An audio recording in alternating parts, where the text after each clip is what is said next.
We are what?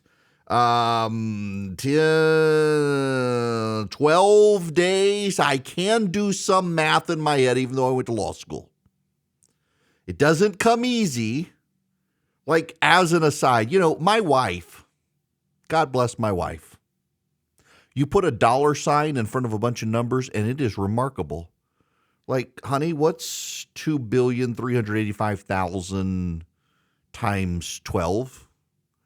Honey, what's $2,385,218 times $12? Boom. Answer. It's remarkable. It is a life skill I don't possess, but you put dollar signs and like cash register money opens. I don't get it. But I'm occasionally I can do small math in my head. So there are 12 days. 12 days until a government shutdown. That's what all of this is about. It's not about my wife, who's awesome. The House Republicans are proposing a deal on Sunday. They proposed it yesterday to temporarily fund the government for about 6 weeks. And they're trying to get it passed. The Senate is not going to go for it, and now they don't know that they can get it done. So there would be a 1% cut, but essentially what it would amount to is an 8% cut to everything other than defense. So the short-term funding bill would keep the government running until October 31st and trigger a 1% cut to current fiscal levels. The 1% cut is an average for the federal budget. The Defense Department and Veteran Affairs would not receive any cuts, while other government agencies would be slashed 8% until the end of October. The effort is meant to garner support from the hard right. They never talk about the hard left or the far left. It's always the hard right and the far right. Regardless, let me read you this thread from my buddy Chip Roy, one of the leading conservatives in the House. He writes, in 12 days, funding expires. I did the math right. In 12 days, funding expires. The question is what we demand to fund it. My position is that we must get substantive wins on, among other things, the border, Department of Defense wokeness, Department of Justice weaponization, and spending cuts to support funding. On the table is a 30-day funding extension at an 8% cut to non-defense, non-veteran federal bureaucracy, something we've never been able to do. That would include, importantly, an 8% cut to the Department of Justice funding as a first step to stop its abuse, along with border security in the form of most of H.R. 2, the Secure the Border Act, and spending riders to implement it. Recall that this bill resulted from our efforts in the spring to accomplish what we've never done, including 2018 with all Republican control, passing a security-only border bill, along with a defense appropriation bill that does not include a Ukraine supplemental, includes riders to defund abortion tourism, trans surgeries, diversity officers, critical race theory, and more, and continuing to fund veterans at current levels. In short, the bill is only 30 days.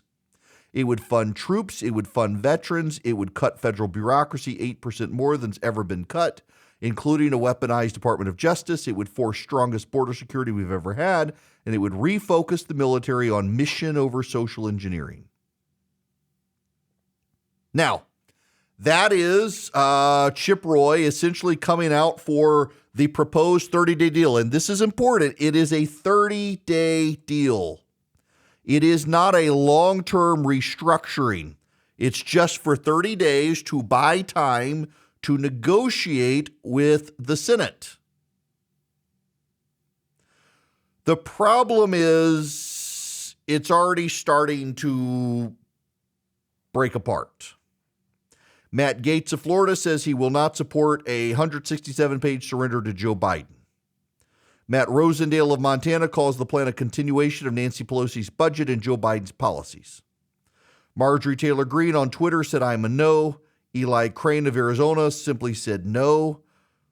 And then there are objections from Dan Bishop of North Carolina, Corey Mills of Florida, Tim Burchett of Tennessee, Tony Gonzalez of Texas, Andy Ogles of Tennessee, Anna Paulina Luna of Florida, Victoria Sparts of Indiana, Ralph Norman of South Carolina, and others. Here's a problem, too. So Scott Perry, the chairman of the House Freedom Caucus, helped negotiate it. Tom Immers is the chair of he's the majority whip, used to be the NRCC chair. A lot of these guys feel burned by the debt ceiling deal, and Matt Gaetz just flat out hates Kevin McCarthy, doesn't want to help him do anything. Ukraine funding is one of the big issues. On the House side, a lot of the Republicans don't want to fund Ukraine. On the Senate side, they want to fund Ukraine. Volodymyr Zelensky is headed to Washington, D.C. to try to put a little public pressure on the House and Senate. Now, publicly, a majority of Americans, including a majority of Republicans, still want to fund the Ukraine effort. The criticisms from the Republican side have more to do with Joe Biden has screwed it all up than that we shouldn't fund them.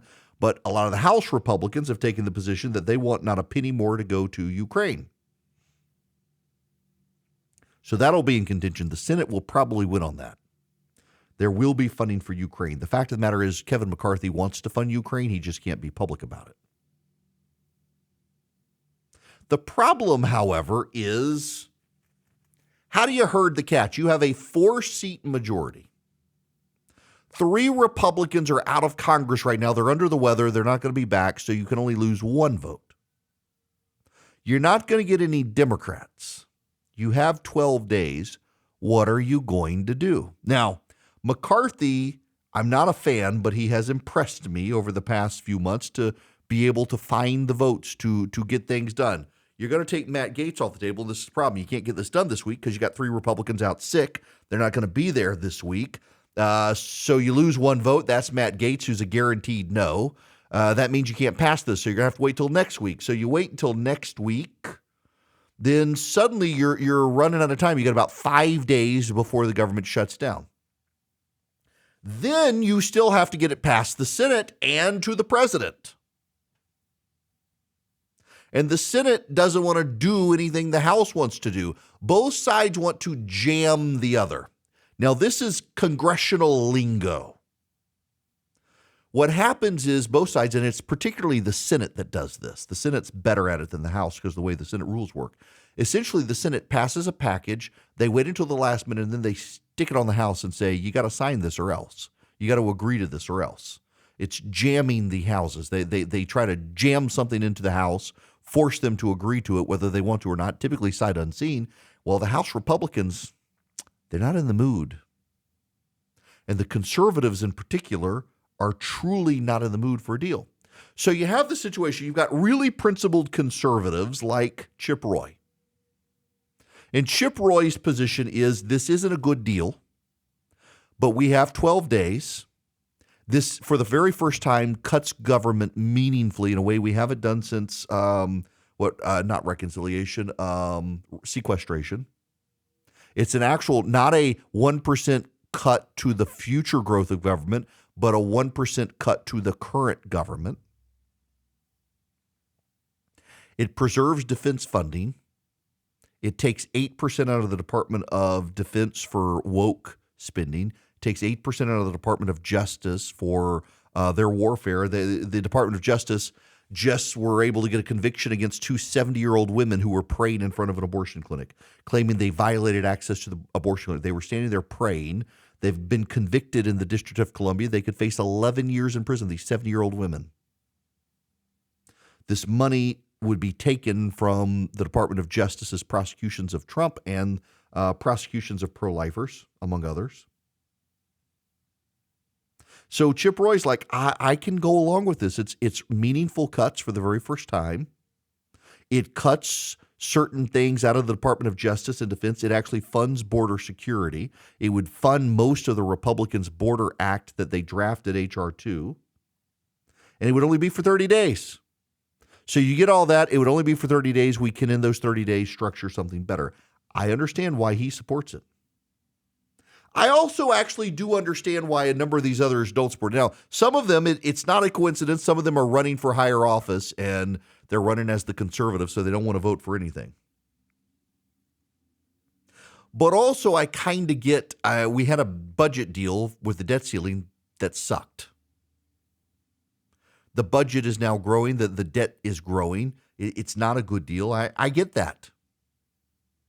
And I get that they're going to continue to fund these departments. They're going to cut some funding, but they're going to continue to exist, and money's fungible, and who's to say that some of these secretaries won't rearrange money? Now, there are budget riders in place in some cases. So, for example, the Department of Defense would no longer be able to fund diversity training sessions and drag queen story hours. They would be precluded under federal law from spending money on those things. And the government would have to spend money on building a wall and hiring more border agents. That's the one area that would go up in spending. They would be required to spend the money to hire border agents and build the wall. But I'm really sympathetic to the guys who just want to shut it down. I'm biased. I like a government shutdown. When the government shuts down, we are safe from the government. Kevin McCarthy says when Republicans shut down the government, they never get good deals afterwards. I don't think he's right on that. In fact, Republicans were able to get sequestration, which was meaningful cuts in 2011, 12, 13 against Barack Obama. The other problem is we got the Trump tax cuts are going to be expiring in 2025. We've got other budget spending plans by the Republicans that are expiring in 2025. We need to start restructuring to extend those things, and the House Republicans, I don't know if they're going to. So I'm really sympathetic to Chip Roy saying these are meaningful cuts. It buys us 30 days to find other cuts. But I kind of think I'd be voting against it if I were in the House of Representatives. I think you still got to do better. And I think having enough House Republicans reluctant matters. However, I say all this, there's one concern you need to understand. What we could see, and we really could see this, is moderate Republicans cut a deal with the Democrats and grow the government. That's the one thing that makes me think Chip Roy is probably right on this. That we do get a 1% across the board cut. It amounts to an 8% cut of the federal budget because Defense and Veterans Affairs are left alone. Only some of their funding is restricted. So it gets a real world, meaningful cut, something we've never done. It buys us 30 days to do a better deal. And most importantly, it would prevent the moderate Republicans from having any incentive to cut a deal with the Democrats and force something through the House that most Republicans vote against that would grow government. And if we want to cut government, if we're conservatives, we believe in limited government, we want to cut government, this might be the deal you got to get behind, because otherwise the moderates will cut a deal with the Democrats, and those moderates and those Democrats, they're not going to cut the government, they're going to grow it. When the world